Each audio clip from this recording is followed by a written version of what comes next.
Filipenses 4, 10 a 20. Alegrei-me, Filipenses 4, 10 a 20. Alegrei-me no Senhor, porque agora, uma vez mais, renovastes a meu favor o vosso cuidado, o qual também já tinhais antes, mas vos faltava oportunidade. Digo isto não por causa da pobreza, porque aprendi a viver contente em toda e qualquer situação. Tanto sei estar humilhado, como também ser honrado. De tudo e em todas as circunstâncias já tenho experiência, tanto de fartura como de fome, assim de abundância como de escassez. Tudo posso naquele que me fortalece. Todavia, fizestes bem, associando-vos na minha tribulação. E sabeis também vós, ó Filipenses, que no início do Evangelho, quando parti da Macedônia, nenhuma igreja se associou comigo no tocante a dar e receber, senão unicamente vós outros, porque até para Tessalônica mandastes não somente uma vez, mas duas, o bastante para as minhas necessidades. Não que eu procure o donativo, mas o que realmente me interessa é o fruto que aumente o vosso crédito. Recebi tudo e tenho abundância. Estou suprido, desde que Epafrodito me passou as mãos o que me veio da vossa parte, como aroma suave, como sacrifício aceitável e aprazível a Deus. E o meu Deus, segundo a sua riqueza em glória, há de suprir em Cristo Jesus cada uma de vossas necessidades. Ora, a nosso Deus e Pai, seja a glória pelos séculos dos séculos. Amém. Vamos orar mais uma vez?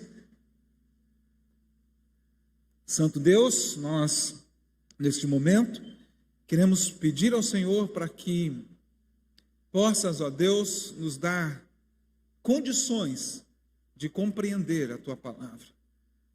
Que o Teu Espírito, ó Deus, traga iluminação e também, Deus, a aplicação do ensino ao nosso coração. Assim nós te pedimos em nome de Jesus.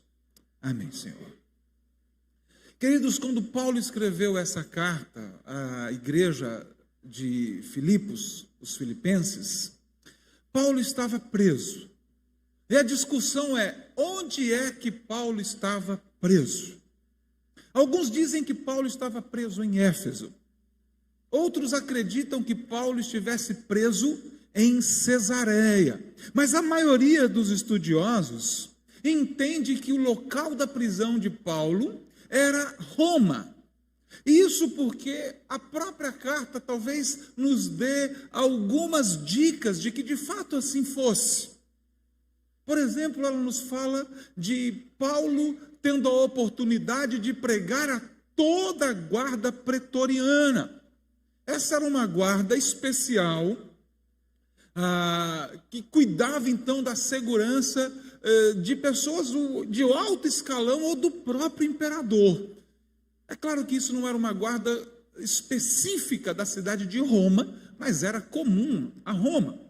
Uma outra questão aqui é a palavra de Paulo ao escrever dizendo que ele já estava então já pronto para ser morto, ele já estava prestes a viver então ali a sua libação, a sua morte. E se formos lembrar daquilo que Lucas registrou sobre a vida de Paulo, nós vamos ver que em dado momento Paulo apela para ser julgado em Roma. Então, se Paulo estava prestes a viver ali o seu martírio, isso só era possível se ele já estivesse em Roma, ok? Por que isso é importante para nós aqui? Porque eu quero mostrar a você que Paulo estava longe, geograficamente, dos filipenses. Tudo bem que se ele estivesse em Éfeso, ele também estava longe, em Cesareia ele também estava longe.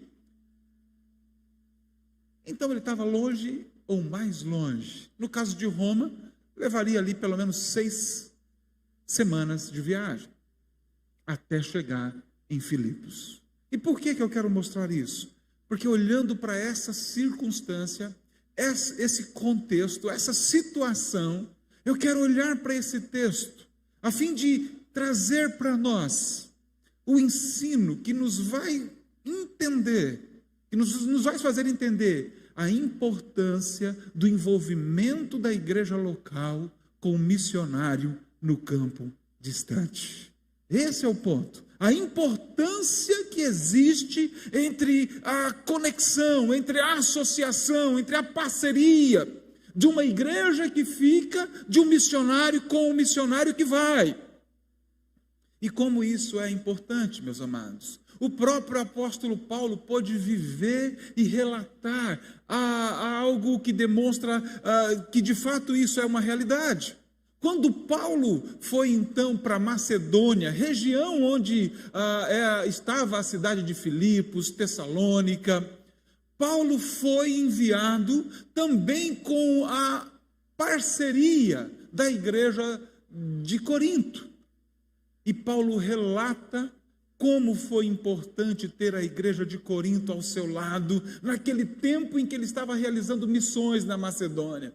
Paulo nos diz, no livro de Atos, que aquele tempo foi um tempo de grandes lutas. Ele nos diz assim, porque chegando nós à Macedônia, nenhum alívio tivemos, pelo contrário, em tudo fomos atribulados, lutas por fora, temores por dentro, na alma. Mas olha que coisa maravilhosa, ele também registra para nós que a chegada de Tito, alguém que foi enviado pela igreja de Corinto até ele, foi algo extraordinário, maravilhoso, abençoador. Ele nos diz, porém, em meio àquelas lutas, o Deus que conforta os abatidos nos consolou, isto é, nos fortaleceu, nos animou, nos deu alegria com a chegada de Tito. A igreja distante, associada ao missionário, produzindo bênção na vida deles.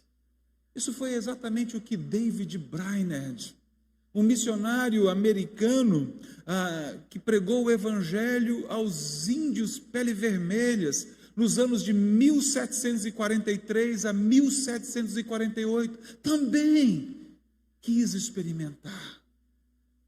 Esse homem, entranhado nas matas, montanhas, vales, atravessando tempestades de chuva, de neve, adoentado física e emocionalmente, muitas vezes desejou exatamente isso, ter uma igreja que pudesse demonstrar o amor dela para com ele tão distante, ter uma igreja que pudesse dizer, olhe David, fique firme, estamos com vocês, estamos juntos. Ele chega a registrar isso em seu diário, dizendo, quantas vezes eu quis ter um irmão ao meu lado, alguém que pudesse ter sido enviado por uma igreja para que pudesse me abraçar, me consolar, me confortar, me animar, mesmo que não pudesse curar as minhas moléstias. Como seria importante só tê-lo ao meu lado.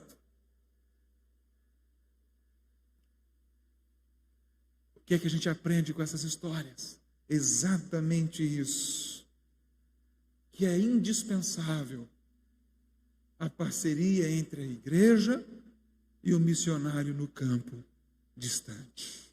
Olhando então para esse texto, vamos ver aqui algumas bênçãos dessa parceria. A primeira bênção que o texto vai mostrar para nós é que quando uma igreja está associada a um missionário no campo distante, quando isso acontece, Deus usa essa igreja para gerar alegria no Senhor, lá no coração do missionário distante. Veja o que o texto nos diz no verso 10.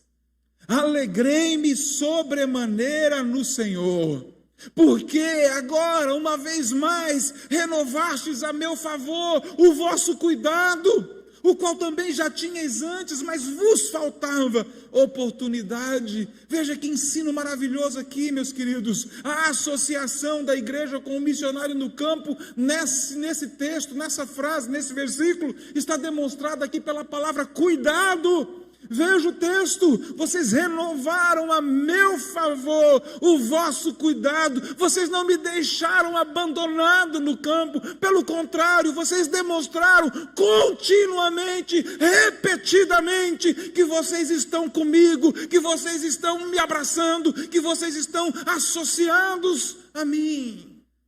E olha que interessante, porque essa palavra cuidado aqui expressa exatamente isso.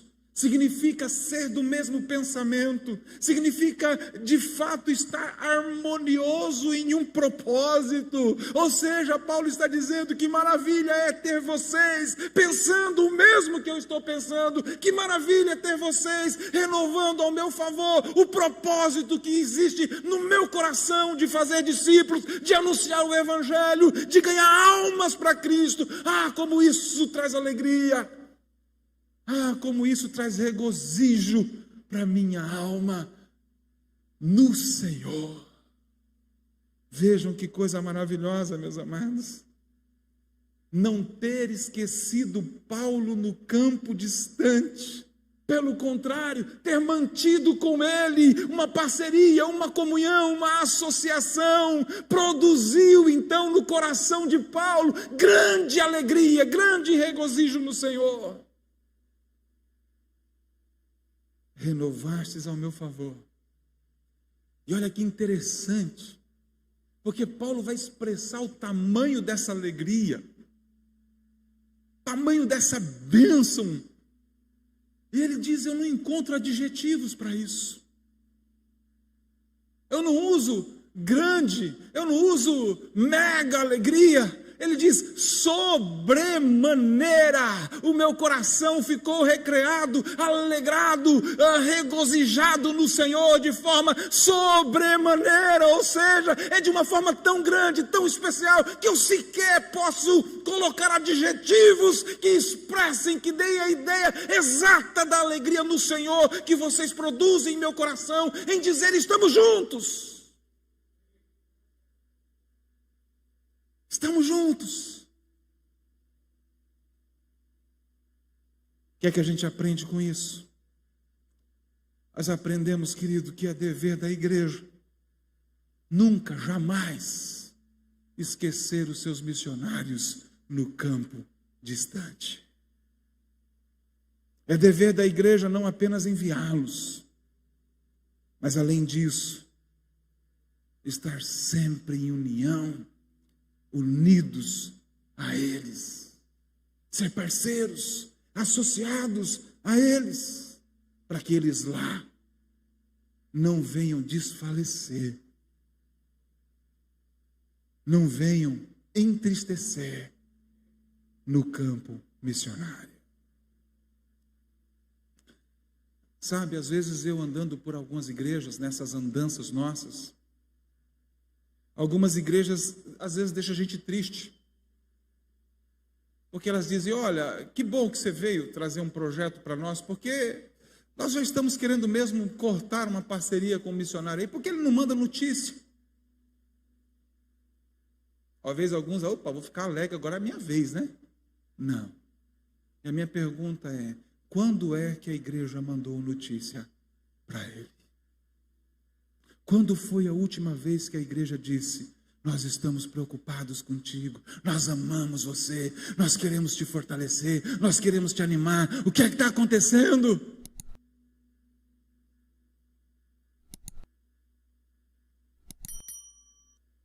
Qual foi a última vez que você mandou uma mensagem para um missionário dizendo: eu estou orando por você?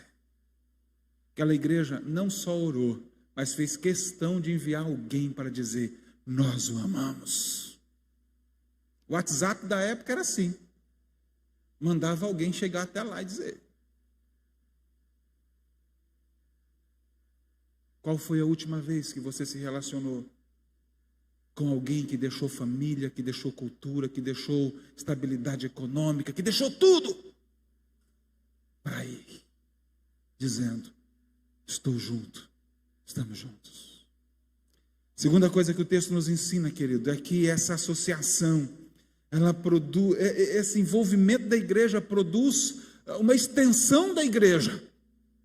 O envolvimento da igreja com o missionário no campo produz uma extensão da igreja na proclamação do evangelho. Veja só o texto, verso 14. Todavia, fizestes bem, associando-vos na minha tribulação. Fizestes bem, associando-vos na minha tribulação. O que é que Paulo está querendo dizer com essa palavra associando-vos aqui? Vocês têm um parceiro aqui que é o Ronaldo Lidório, que eu amo demais, porque a gente tem o mesmo amor pelo grego. Eu queria ter o conhecimento que ele tem. Estou caminhando, pastor. Sou professor de grego também, e eu gosto de ver as palavras. A palavra associando-vos aqui, esse verbo aqui, Paulo, ao invés de usar só o verbo na língua grega, que é koinonel, aqui seria, Paulo, ele fez uma jogada gramatical aqui na língua grega, que expressa que essa comunhão, que essa associação, ela não é uma associação superficial, ela não é uma associação, sabe assim, de comprometimento mediano, mas uma associação de comprometimento profundo, intenso. Como é que Paulo demonstrou isso? Simples, na língua grega, quando você quer dar essa ideia, você associa uma preposição ao verbo, e essa associação vai dar então essa amplitude ao significado do verbo. E Paulo faz exatamente isso. Vocês estão com comunhão comigo. Fizestes bem estarem com comunhão comigo. Ou seja, Paulo está dizendo que isso significou então que aquela igreja, quando entrou em parceria com ele, essa parceria não era algo superficial, mas Paulo entende que a igreja, quando se associou a Paulo, estava tendo pleno entendimento que Paulo não era alguém como que se fosse apenas um corpo conhecido da igreja, mas ele era parte do corpo da igreja de Filipos. Paulo entende e vê que a igreja de Filipos tinha na pessoa de Paulo ali uma extensão da igreja. Porque é isso que de fato significa parceria, associação.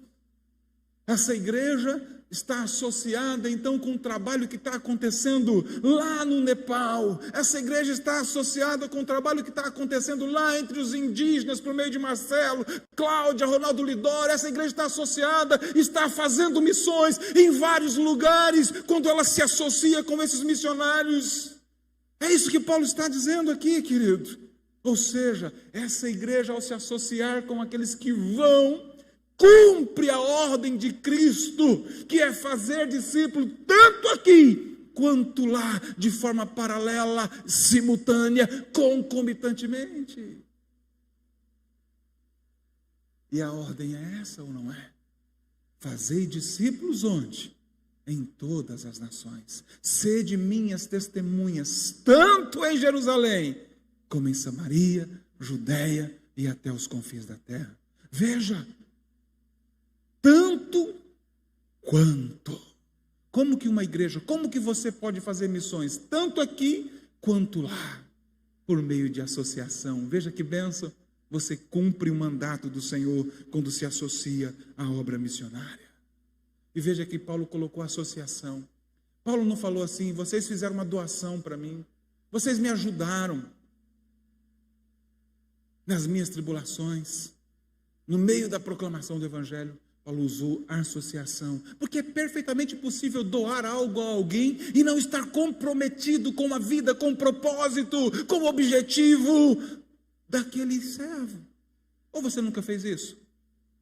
Quando alguém na rua pede alguma coisa, você então tira ali R$2, R$5, R$10, ou paga até uma refeição para ele, mas depois você foi embora, você não se lembra mais, você não está envolvido, você não está associado, de maneira que aquilo que ele vive também é como se fosse uma extensão da sua própria vida. Então Paulo está dizendo, vocês não doaram, vocês não foram mantenedores, mas vocês foram associados a mim. Que coisa maravilhosa, eu gosto disso. Porque é exatamente por meio de associação missionária que nós cumprimos o ID do Senhor Jesus. Por fim, querido, a bênção da adoração. Associação, parceria entre a igreja que fica e o missionário que vai, produz adoração a Deus. E olha que coisa maravilhosa. No começo do culto, o pastor Emanuel disse que o fim principal para o qual Deus nos criou foi o quê? Adorá-lo. E o texto vai dizer para mim e para você, querido, que quando uma igreja se une a um projeto, a uma pessoa que está realizando missões, quando uma igreja está associada à obra missionária lá distante, essa igreja, por meio dessa associação, ela pode adorar a Deus. Pastor, onde é que você está vendo isso? Verso 18. Recebi tudo e tenho abundância.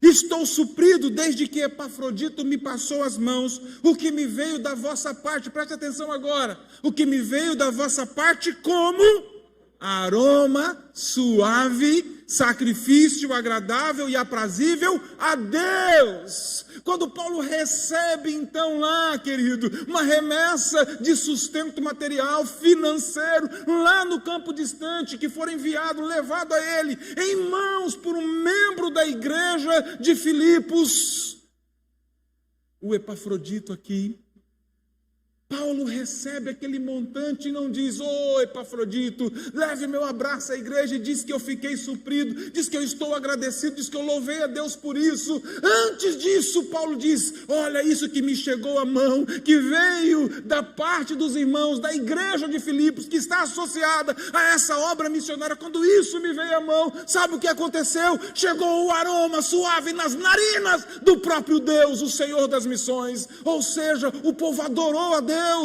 porque essa expressão não é inventada por Paulo. Paulo vai lá no Antigo Testamento, lá no livro de Levíticos, quando Deus estabelece princípios para o culto, e ali então coloca entre os princípios levar oferta diante do altar de Deus, e o sacerdote receberia a oferta, e Deus diz, quando isso acontecer, quando os recursos chegarem no templo, para a manutenção dele, para a manutenção da obra, isso aqui é aroma suave, sacrifício agradável a mim, é ato de adoração. E Paulo está dizendo exatamente isso, querido, que quando uma igreja vive esse envolvimento com a obra missionária, ela também vive a adoração a Deus. Cumprimos o propósito para o qual Deus nos criou, adorá-lo, também por meio do envolvimento com a obra missionária. A igreja cumpre o seu propósito, a sua missão de adoração, quando se envolve com a obra missionária, com aqueles que vão fazer essa obra distante, e não apenas quando ela se envolve com a obra missionária na sua redondeza. Há muitas igrejas equivocadas por aí, querido, entendendo que cumpre a sua missão de adoração, fazendo missões apenas onde ela está inserida. Mas esse texto mostra, querido, que cumpriremos a nossa missão de adoração, realizando a obra missionária não apenas aqui, mas também lá. Agora preste atenção, porque a igreja não é formada de paredes, é formada de pessoas, eu, você. Isso significa, meu amado, que quando Deus nos criou para adorá-lo, Ele não estava esperando de nós adoração apenas dos nossos lábios cantando louvores a Ele. Ele quer sentir aroma suave, adoração minha e sua, por meio também do envolvimento com a obra missionária com aqueles que estão distantes. É isso que nós podemos aprender aqui. E a minha pergunta é, por que você não faz isso? Ah, pastor, se eu fizer isso, eu posso ter dificuldade financeira. Sabe quem era a igreja de Filipos? Uma das igrejas mais pobres financeiramente que temos no Novo Testamento. Você sabe o que Paulo disse para essa igreja quando ele recebe aquela oferta ou aquele compromisso financeiro que ela demonstra a ele? Ele diz o seguinte: e o meu Deus, segundo a sua riqueza em glória, há de suprir em Cristo Jesus cada uma de vossas necessidades, porque vocês estão envolvidos com a obra missionária, porque vocês estão envolvidos com o plano de Deus, o projeto de Deus, de expandir o seu reino, de alcançar pessoas que estão longe para Cristo. Entendam, Deus vai suprir cada uma das vossas necessidades.